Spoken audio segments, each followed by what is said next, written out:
So you end up taking the 51 months and they take you to Oakdale, Louisiana?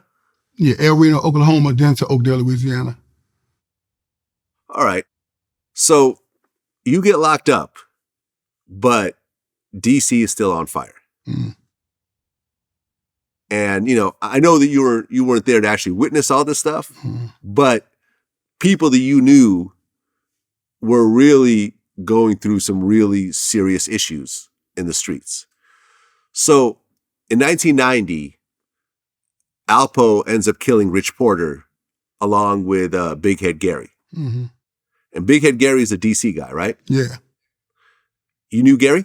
Yeah, I knew Gary. Okay. So tell me about Gary and what his reputation was and so forth. He was, good little dude, you know what I'm saying? Not little and belittling, but he was a cool dude. Just getting him a couple of dollars trying to figure it out. Right.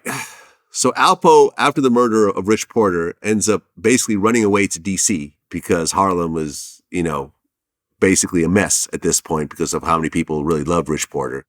He goes to DC and he links up with Wayne Perry. And you know Wayne Perry as well. Yeah, I know Wayne. Okay. And was Wayne always considered like an enforcer or a hitman in DC?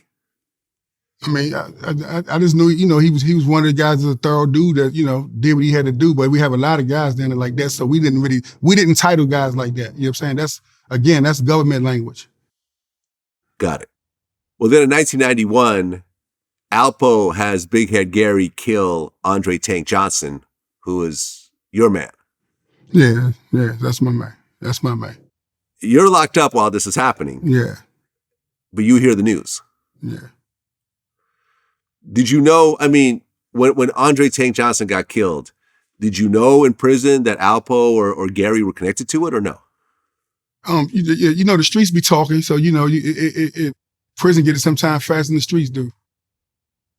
Okay. How did you take that news? Because you and Tank were actually close. Well, yeah. I was fucked up at that. I was fucked up at that. And that's that moment when I got that news. That's what made me cut him off and never spoke to him again. Just on that right there. Alpo. Right.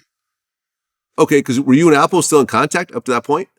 Before then, yeah. He used to come up DC jail to see me. You got to understand, people keep saying he came to DC after Wayne. He was down DC probably since 86 or something like that. So he didn't just come to DC. He was down, you got a pre-Alpo, you got a post-Alpo. You know what I'm saying? So the pre-Alpo was on best behavior. He wasn't doing none of that shit that, he was doing. So, you know what I'm saying?